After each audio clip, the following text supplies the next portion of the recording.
Doctor কি বললো? কি হয়েছে আমার? ডাক্তার বলল তোমার শরীরের সব হাড় কমজোরি হয়ে গেছে। কি হবে এবার?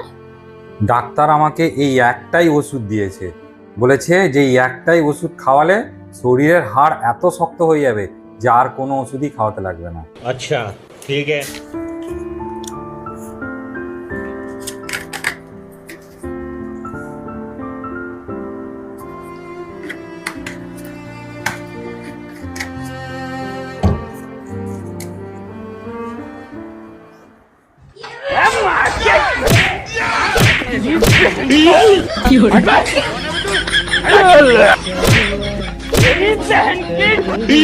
आतंक का दूसरा नाम बाबू भाई।